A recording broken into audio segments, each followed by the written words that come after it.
The ER doors burst open, but it wasn't an ambulance. 4 Marine helicopters had just set down in the civilian parking lot, their deafening rotor wash shattering the lobby windows. Heavily armed soldiers stormed the triage desk, ignoring the shouting chief surgeon. They had one demand: where is Angel 6?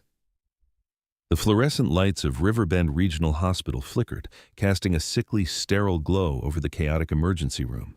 Amidst the frantic symphony of heart monitors, shouting paramedics, and weeping families, Kate Murphy moved with a rhythmic, inescapable sound. Thump, drag, thump, drag. Kate's deep, exhausted lines around her hazel eyes made her look a decade older. Her uniform was standard issue, but beneath the scrubs on her left leg was a massive articulated titanium and carbon fiber brace. It locked her knee and severely restricted her ankle, a permanent reminder of a day she never spoke about. To the staff at Riverbend, Kate was just the quiet, painfully slow nurse who managed the supply closets and handled the discharge paperwork. She was a fixture of pity, the broken bird of the ward. Dr. Mark Thompson, the hospital's chief of surgery, practically owned the trauma bay. Tall, impeccably groomed even deep into a shift and reeking of expensive cologne and arrogance, Thompson viewed the emergency room as his personal stage, and on his stage, Kate was an unwanted prop.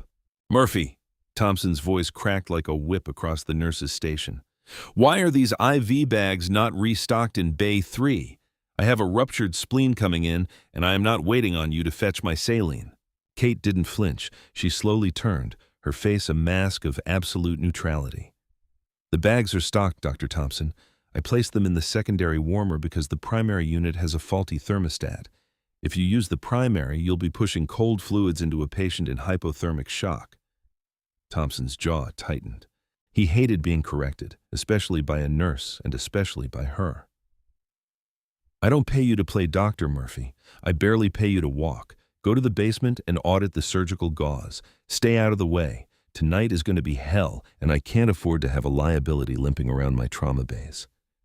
Head nurse Susan Clark, a woman who had made a career out of shadowing Thompson's ego, stepped in, placing a condescending hand on Kate's shoulder. "Come on, Kate. You know you can't keep up when the adrenaline hits. Just go to the back. It's safer for everyone."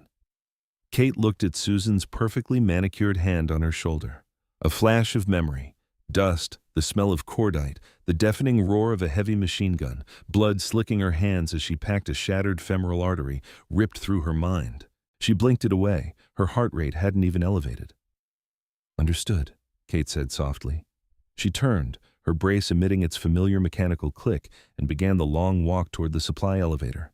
Thump, drag, thump, drag. She was halfway down the corridor when the hospital's disaster klaxon began to wail. It wasn't the standard two-tone chime for an incoming trauma. It was the continuous blaring siren of a mass casualty incident. The hospital radios erupted. A catastrophic structural collapse had just occurred at the old steel mill facility outside of town. Worse, it had happened directly beneath the low-altitude flight path of nearby Camp Pendleton. A military transport convoy moving hazardous ordnance on the ground had been caught in the crossfire of the collapsing infrastructure. There were dozens of civilian casualties, but the radio chatter was dominated by something else. Frantic, scrambled military frequencies bleeding over the police scanners. Soon, Riverbend Regional descended into absolute madness. The doors blew open again and again, paramedics wheeling in, crushed, bleeding, and suffocating victims. The waiting room became a triage battlefield. Dr. Thompson was shouting orders, his previous immaculate composure unraveling as he was faced with severe crush injuries and traumatic amputations, injuries he usually only read about in textbooks. Kate stood at the threshold of the supply room. Her instincts, forged in the fires of places not on any map, screamed at her to move forward. She grabbed a specialized trauma kit she kept hidden in the back, packed not with standard civilian gear but with combat-grade tourniquets, hemostatic agents, and chest seals. She limped rapidly toward Trauma Bay 1, where Thompson was furiously trying to stop the bleeding of a factory worker with a pulverized leg. The man was crashing. "Clamp! Give me a damn clamp!" Thompson screamed, his hands slick with blood. "He's bleeding out! Where's the suction?" Kate pushed through the crowd of panicked residents. "His femoral is retracted," she said, her voice cutting through the panic with chilling, icy authority. A clamp won't catch it blindly. You'll shred the surrounding tissue. You need to pack it with combat gauze and apply direct pressure or place a junctional tourniquet. Thompson spun around, his eyes wild. I told you to stay in the basement, Murphy. Get out of my bay. You are a glorified inventory clerk. He's going to die if you don't pack that wound, Kate stated, holding out the hemostatic gauze. Security, Thompson roared. Get this limping liability out of my ER right now. Two burly security guards grabbed Kate by the arms. She didn't fight them. She just looked at Thompson, her eyes dead and cold. She let herself be pulled back into the hallway, leaning against the cold cinder block wall. She closed her eyes, listening to the monitor in Bay 1 flatline. She was useless here. They had made sure of that. But as she opened her eyes, she felt a strange vibration trembling through the concrete floor beneath her boots. It was faint at first, a distant rhythmic thudding. It wasn't an ambulance. It wasn't the local news chopper. Kate knew that sound. It was a sound that had haunted her nightmares and carried her greatest triumphs. It was the heavy twin-engine percussion of military utility helicopters, and they were coming in hot. The vibration in the floor quickly escalated into a bone-rattling tremor. Outside, the torrential rain of the storm was suddenly blown sideways. The civilian life flight pilots scrambled away from the helipad as the night sky was blotted out by massive dark silhouettes. 4 United States Marine Corps UH-1Y Venom helicopters descended like predatory birds upon Riverbend Regional. They ignored the small rooftop helipad which couldn't bear their weight anyway. Instead, they flared aggressively over the front lawn and the employee parking lot. The immense downwash of the rotors flattened trees, snapped light poles, and crushed the roofs of parked cars. Inside the ER, the chaos of the mass casualty event froze.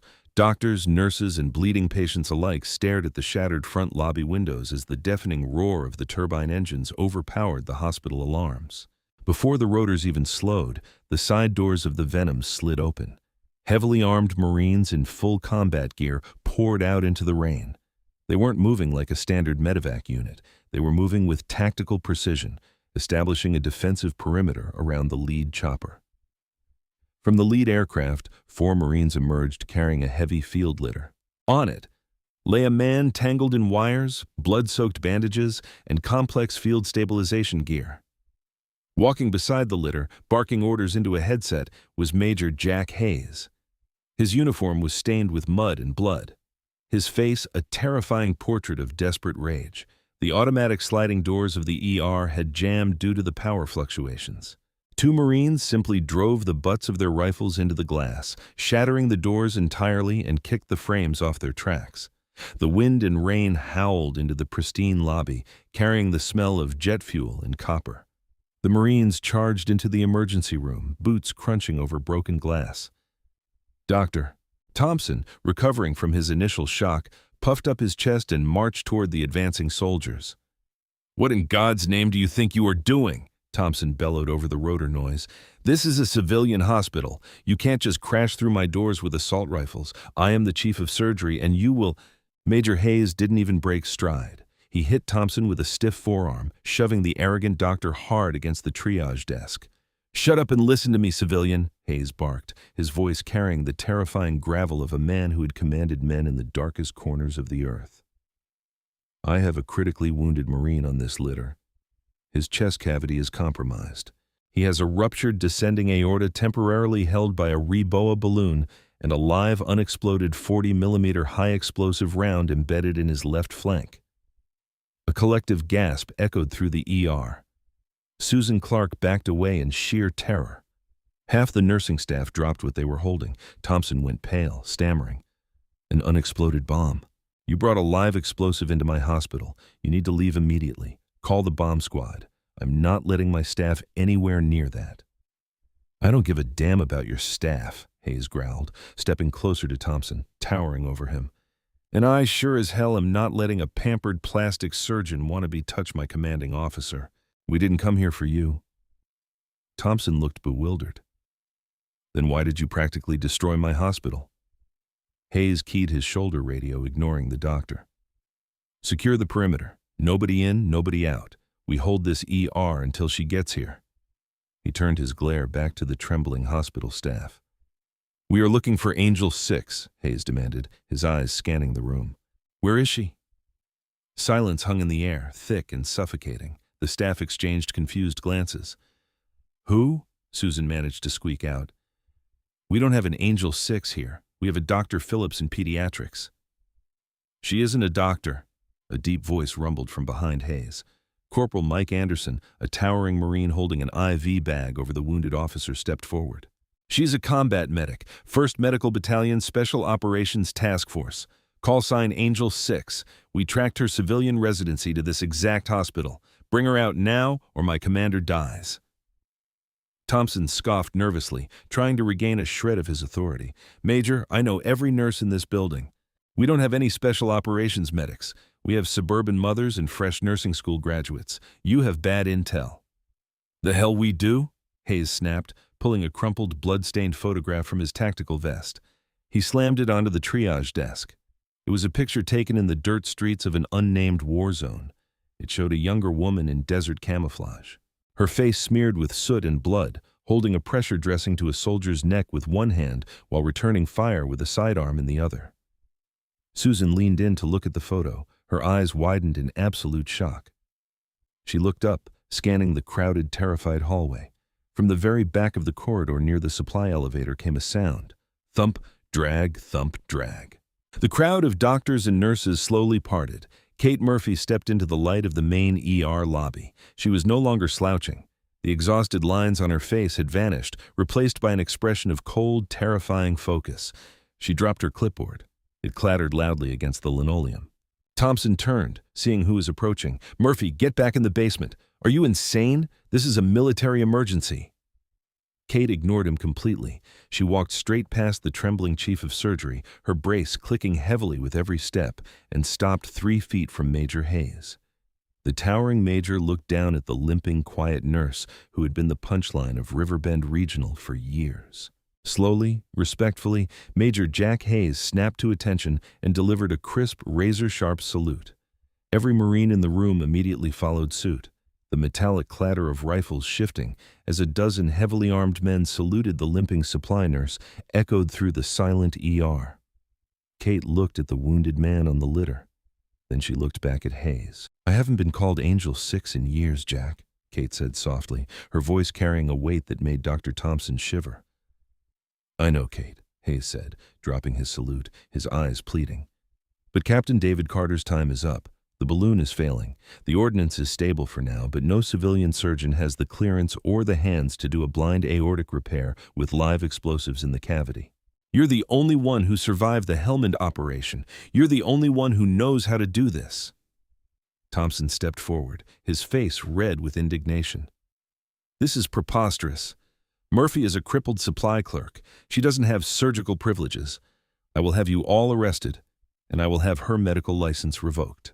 Kate finally turned to look at Thompson. The quiet, submissive nurse was gone. In her place stood Angel 6, a woman who had pulled men back from the jaws of death while under heavy mortar fire. "Dr. Thompson," Kate said, her voice deadly calm, "if you speak to me again, I will have Corporal Anderson break your jaw. Now back away from my table." She turned to the Marines. "Get him into Trauma Bay 1, prep an open thoracotomy kit, and Jack, give me your sidearm. If the explosive timer triggers, I'm not letting him burn." Trauma Bay 1 cleared out as if a biological weapon had been detonated inside. The moment the words, "live explosive," left Major Hayes' mouth, Doctor. Thompson and the civilian nurses scrambled behind the reinforced blast glass of the observation room. Only Kate Murphy, Major Hayes, and Corporal Mike Anderson remained inside the bay with the dying commanding officer, Captain David Carter. The sliding glass doors locked shut. The only sound in the room was the frantic, erratic beeping of the cardiac monitor and the heavy, rhythmic drumming of the rain against the exterior windows. Kate stood over the operating table, her eyes scanning Captain Carter's pale, sweat-drenched face. She didn't see a hospital room. In her mind, she was back in the sun-baked dust of Helmand Province, where the air tasted like copper, and the only thing standing between her men and the grave was the speed of her hands. "Anderson, gloves and gowns, now!" Kate barked. The quiet, submissive tone she had used for years was entirely gone, replaced by the sharp, authoritative crack of a seasoned combat veteran. Corporal Anderson, a man built like a freight train, fumbled momentarily with the sterile packaging before ripping it open and helping Kate scrub in. Status on the Reboa? Kate asked, looking at the thin catheter tube inserted into Carter's femoral artery, which had a balloon inflated inside his aorta to temporarily halt the massive internal bleeding. Pressure is dropping, Angel 6, Major Hayes said, his eyes locked on the monitor. The balloon is slipping. The arterial wall is too shredded. We have maybe minutes before it completely fails, and he bleeds out into his chest cavity. And the ordnance? She asked, her eyes moving to the grotesque fist-sized entry wound on Carter's left flank. 40mm high-explosive dual-purpose grenade, Hayes replied grimly. Fired from a launcher during the ambush but didn't detonate on impact. It's lodged against his 12th rib, a millimeter from the descending aorta. The EOD team is flying in from Camp Pendleton, but they are minutes out. We don't have minutes, Kate said. If that balloon slips, I have to open his chest and cross-clamp the aorta manually. But the vibration of cracking his ribs or applying the clamp might trigger the impact fuse on the grenade. Major Hayes unholstered his standard-issue M18 sidearm, checked the chamber, and placed it on the stainless steel Mayo stand right next to the surgical scalpels. If it arms, Hayes said softly, you use this. Don't let him burn alive. That was his only order before he lost consciousness. Kate stared at the gun for a fraction of a second. She nodded once.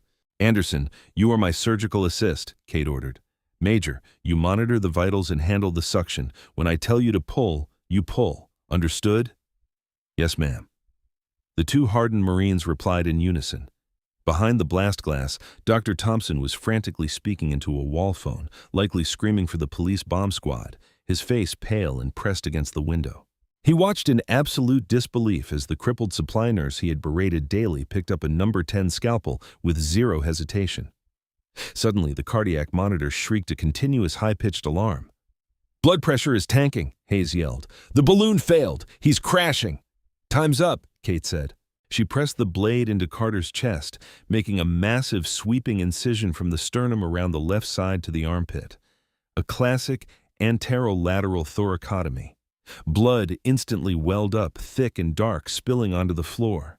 Kate reached for the heavy steel rib spreaders. She inserted the metal blades into the incision. But as she went to crank the handle to force the rib cage open, her bad leg slipped on the pooling blood. Her titanium brace groaned. A searing spike of phantom pain shot up her spine. The exact same pain from the day an IED had vaporized her medical Humvee, shattering her leg and killing 3 of her best friends. For years, Riverbend Regional had told her she was broken. They told her she was weak. Kate gritted her teeth, her eyes flashing with a terrifying primal fury. She reached down and slammed the locking mechanism on her knee brace into the rigid position. Click. Not today, she whispered. Bracing her locked titanium leg against the base of the operating table for leverage, she gripped the crank of the rib spreader and pulled back with all her upper body strength. Bone snapped and cracked violently as the chest cavity was forced open. Anderson, retractor, pull the lung aside, Kate commanded. Anderson plunged his gloved hands into the chest cavity, pulling the collapsing lung out of the way. Suction, Jack. Major Hayes jammed the suction tube into the pooling lake of blood. Through the crimson haze, Kate saw it, the massive tear in the descending aorta, pumping out a geyser of blood with every weak beat of the dying man's heart. And resting barely an inch below the tear, glistening with blood, was the brass and steel casing of the unexploded 40mm grenade. Her hands, slick with blood, hovered over the bomb.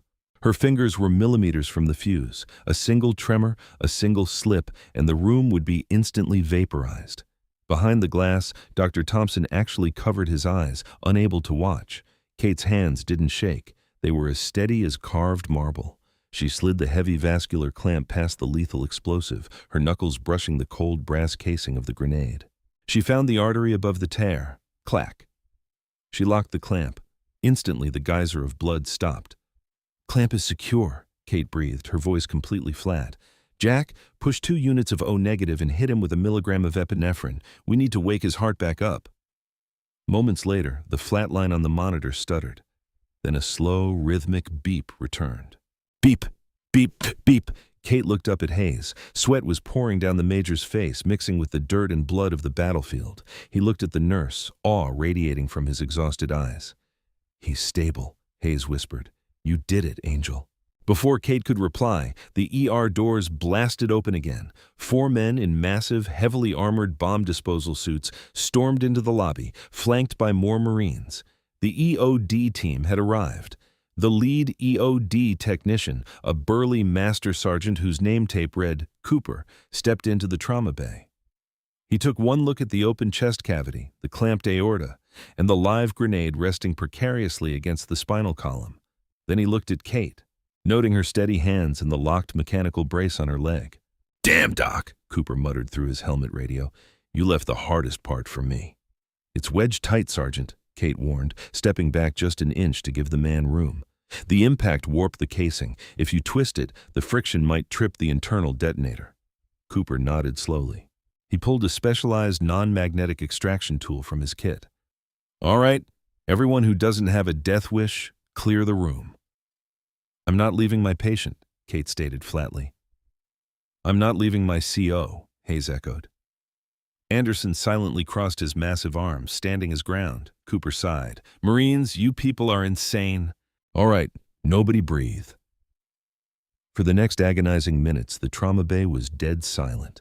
The only sound was the clicking of Cooper's tools and the steady beep of Carter's heart monitor.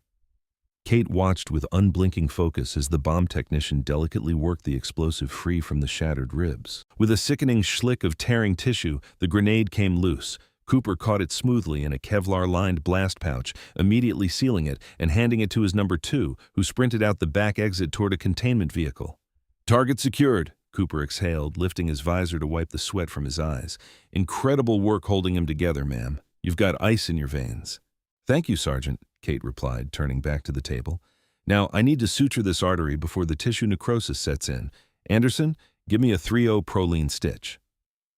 For the next stretch, Kate performed a flawless vascular repair. It was a masterclass in trauma surgery executed under conditions that would have broken the most decorated civilian surgeons. When she finally tied the last knot and removed the clamp, the blood flowed perfectly. No leaks, no rupture.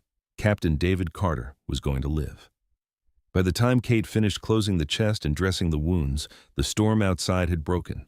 The harsh fluorescent lights of the ER were suddenly accompanied by the pale, cold light of dawn creeping through the shattered lobby windows. The Marines transferred Carter onto a secure transport litter. Kate stripped off her blood-soaked gown and gloves, tossing them into the biohazard bin. She reached down and unlocked her knee brace with a sharp click. As she walked out into the main ER lobby, the scene was entirely different from the one she had left. The mass casualty event from the steel mill had been stabilized, but the civilian staff was frozen, standing in a wide circle around the lobby. Dr. Mark Thompson was standing near the triage desk, flanked by the hospital administrator and 2 local police officers. He looked furious, embarrassed, and desperate to regain control of his domain. As Kate approached, accompanied by Major Hayes and a dozen heavily armed Marines, Thompson puffed out his chest. "Murphy!" Thompson barked, though his voice lacked its usual venom, trembling slightly. "You completely violated hospital protocol. You performed an unauthorized thoracotomy without a medical license. I don't care what military theatricals are happening here. You are fired. I will personally see to it that you face criminal charges for practicing medicine without—" "Shut your mouth, civilian," Major Hayes interrupted, his voice a low, terrifying rumble. He stepped between Kate and the doctor. "She is not Murphy," Hayes said loudly, making sure every doctor, nurse, and administrator in the room heard him. "She is First Lieutenant Kate Murphy, United States Navy, formerly the Chief Trauma Medic for the Marine Raiders Special Operations Task Force. She holds a Silver Star and a Navy Cross for single-handedly holding off a platoon of insurgents while saving the lives of 12 Marines in a collapsed building after a blast had already shattered her leg." The hospital staff gasped. Susan Clark covered her mouth in shock. Thompson went ghostly pale, his jaw opening and closing like a suffocating fish. I didn't. Her files said she was a supply clerk. Because she was medically discharged and you arrogant fools didn't bother to read past the word disabled," Hayes sneered. He turned to Kate, his expression softening into absolute reverence. "Angel 6, Hayes said, extending his hand.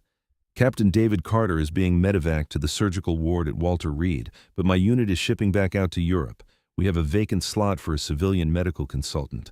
We need you. Your country needs you." Kate looked at the hospital she had worked in for years. She looked at the supply closet she was banished to, the cold linoleum, and the faces of the people who had treated her like a broken, discarded liability. She reached into her pocket, pulled out her plastic Riverbend Regional Hospital ID badge, and tossed it onto the floor at Dr. Thompson's feet. "I'm done with inventory, Jack," Kate said, a fierce, triumphant smile breaking across her face for the first time in years. "Let's go home." "Oorah!" Anderson grunted behind her. The Marines formed a protective, honorable diamond formation around her. Together they walked out of the shattered hospital doors. The heavy mechanical click of Kate's brace echoed not as a sign of weakness, but as the steady, unstoppable march of a warrior reborn. They boarded the lead Venom helicopter. As the massive twin engines spooled up, roaring to life and flattening the grass, Dr. Thompson and the staff watched through the broken glass. The chopper lifted into the morning sky, banking hard toward the sunrise, leaving the arrogant doctor in the dust of the angel's wake. If Kate's incredible courage and unstoppable resilience gave you chills, you won't want to miss our next true-to-life medical thriller.